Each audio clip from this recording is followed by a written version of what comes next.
trusting joy, trusting that it will come again, trusting that we're deserving of it. And specifically, how do we let ourselves lean into happiness, laughter, or contentment without that looming fear that so many of us feel in the background? The one that kind of whispers, like, don't get too comfortable because the other shoe is going to drop. The other shoe could drop. So wait for it. Don't get too happy because God forbid we do find joy and we do start to be happy again for just a second. And there can be so much fear about having that taken away from us again. Welcome to Morning Sips and Soul Shifts. Welcome back to the Life with Grief podcast and this episode of Morning Sips and Soul Shifts. Now that it is officially fall, I don't know about you, but my mind is in the cozy vibes mode. So in the spirit of that, consider this a place that is sort of your little fireside nook, if you will, just a nice, comfortable place that you can come for real, raw, honest talk about loss and healing and rediscovering ourselves in the mess and the midst of it all.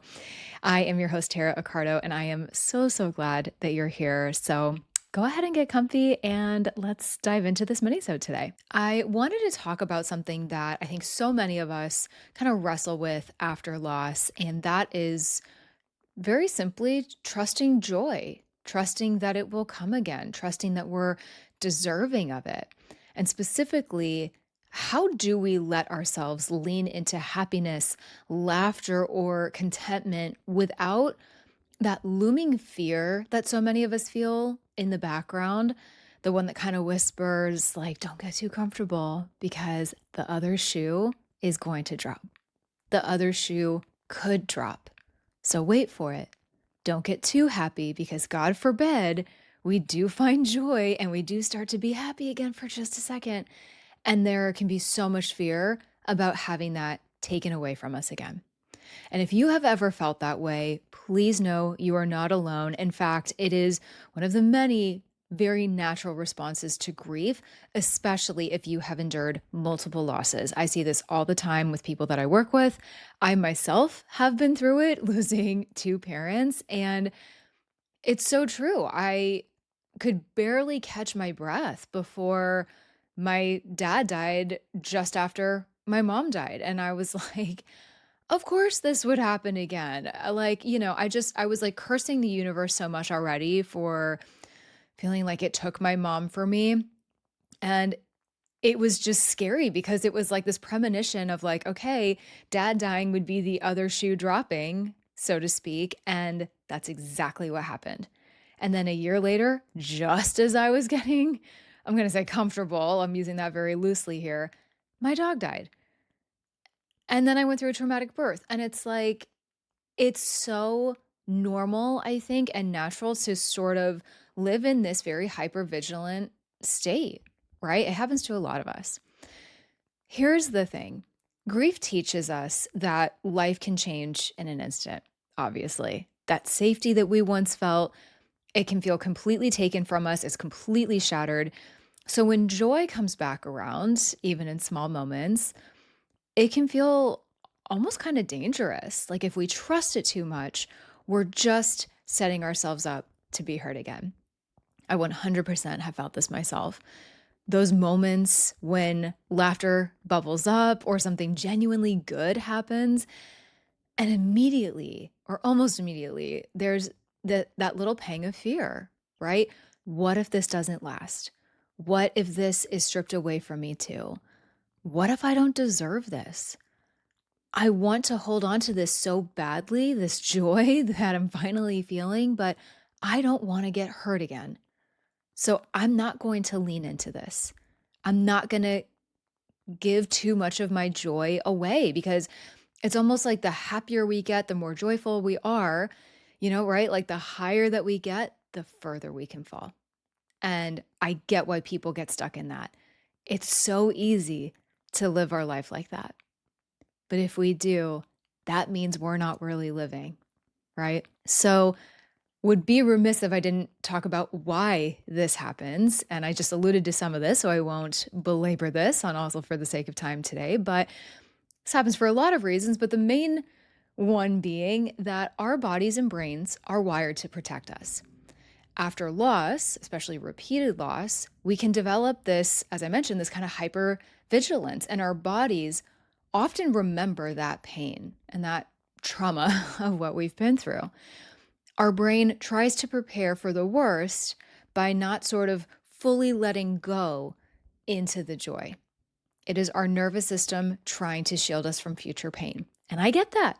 That's great on paper.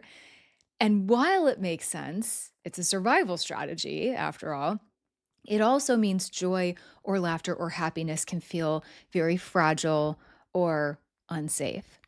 So if you feel that, I want to reassure you today. It is not because you're broken.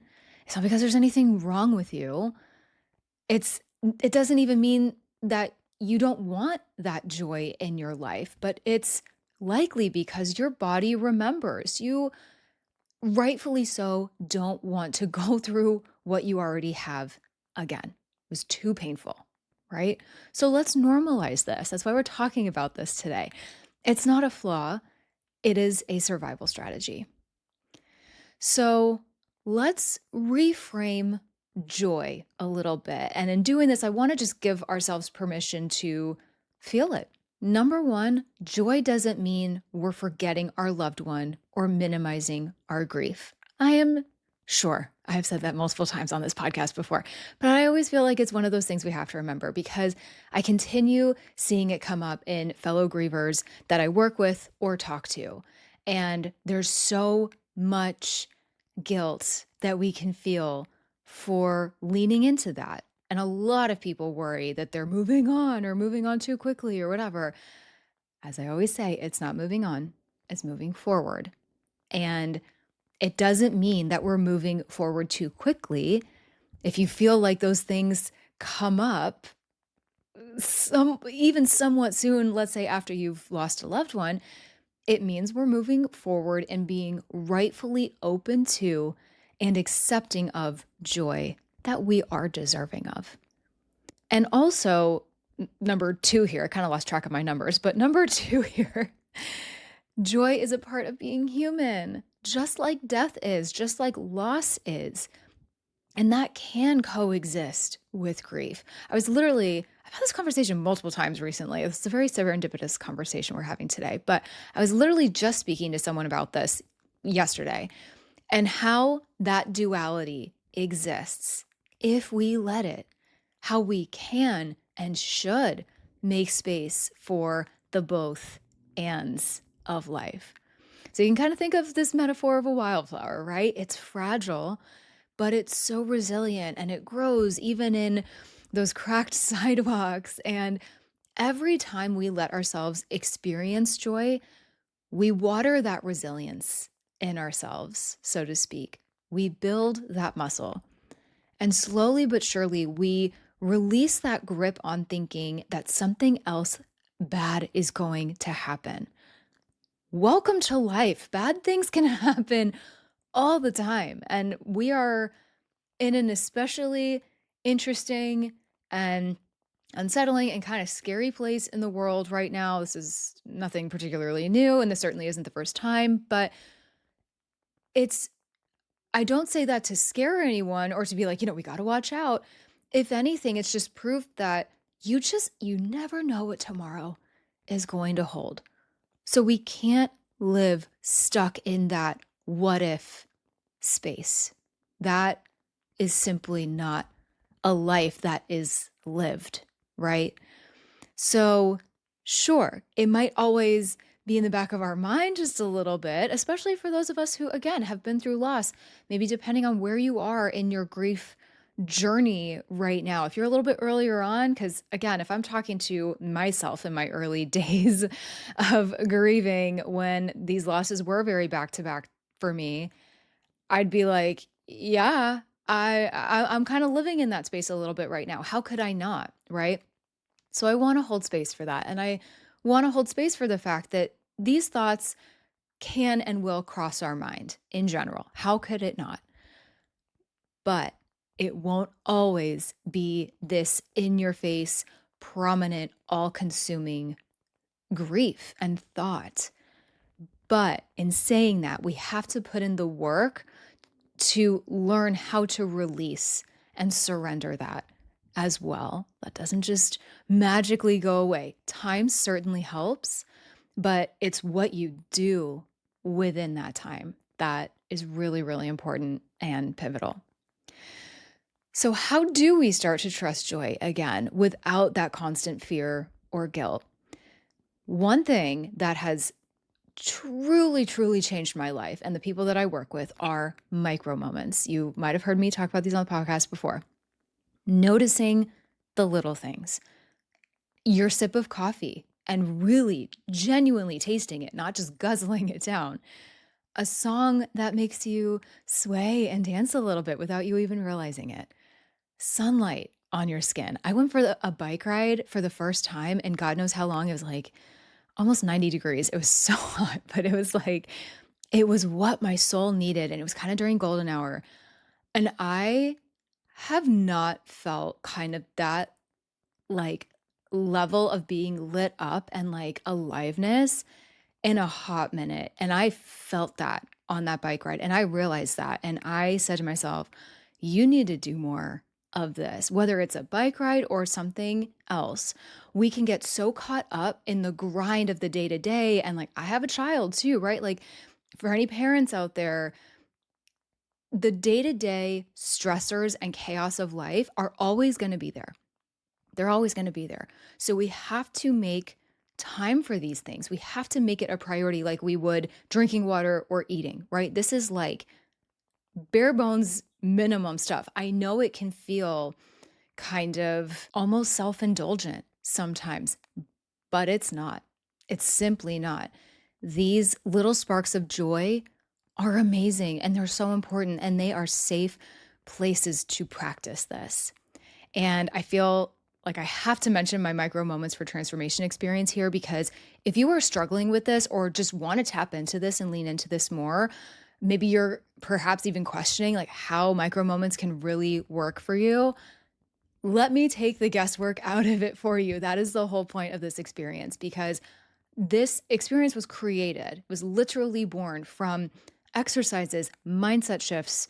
There's prompts in there, even like little meditations that have literally, again, changed my life and the lives of the people that I guide through grief. And the whole point is to take you from the grief and feeling a little bit stuck or overwhelmed or just disconnected from yourself or your life to feeling clear and empowered and aligned. And it's all through these small, intentional daily actions. Like, that is where the magic is. And so it's all about guiding you toward that emotional well-being and personal growth and a more meaningful life and all of these enriching, empowering things. And it's it's an experience, and it's something that I've created that is so close to my heart. I truly can't even tell you. So I truly hope you check it out if you're at all curious or just ready to take that next step to really living in alignment and in your most embodied self, because it's honestly just such a magical program. I really can't say enough about it. So I just want to mention that. But that aside, again, number one, micro moments, they are key. They will change your life more than you probably realize. Number two is permission. Sometimes we need to literally give ourselves permission to smile or laugh without the guilt. Write this down if you have to. I am allowed to feel joy, even here, even now. With all of the guilt and regret and shame I might be feeling, I am allowed to feel joy. Literally, put your hands on your heart, feel into your body, and believe that with every fiber of your being. Also, anchoring. When joy shows up, remember that your grief, it is still welcome too. We have to welcome both.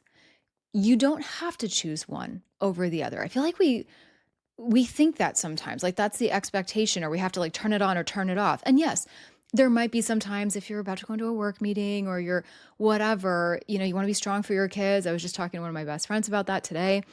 And so, yes, there's time and places where that might have to happen, but I just want to normalize this too.